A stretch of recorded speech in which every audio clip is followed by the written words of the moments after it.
Tonight in 7 News Flashback, when the lights went out in Queensland. This Tuesday marks the anniversary of Joe Bjelke-Petersen declaring a state of emergency to defeat power workers.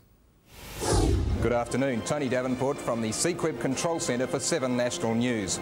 I'm here tonight because Queensland is in the grip of its worst ever power strike. Queenslanders suddenly learned how much they relied on power. It's not been possible to give people who depend on electricity adequate notice. For instance, dialysis machines, life support systems, a water supply and sewerage installations. The pay dispute began in the power stations and spread throughout the industry.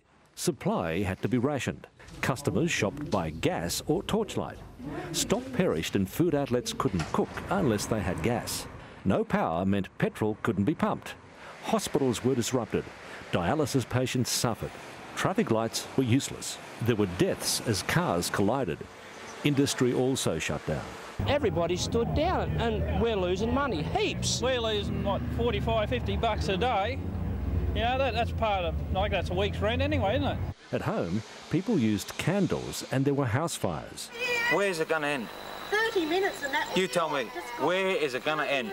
The dispute spread right throughout the power industry. Southern media had a field day at our expense. Queensland and the Sunshine State was plunged into inky black darkness today in a shock power strike clash between the unions and an angry Premier Sir Joe Bonkers Bananas. My goodness gracious, what are you to do? Who do they think they are?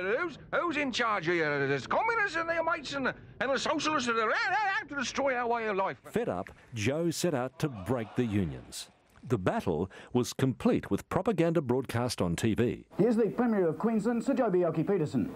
At risk is our whole system of industrial democracy. Public support fell in behind Joe. Ordinary people were sick and tired of industrial disputes wreaking havoc.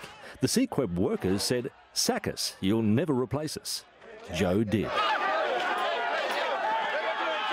Even today, you can trace the beginning of the decline in union power in Queensland back to the bitter power dispute.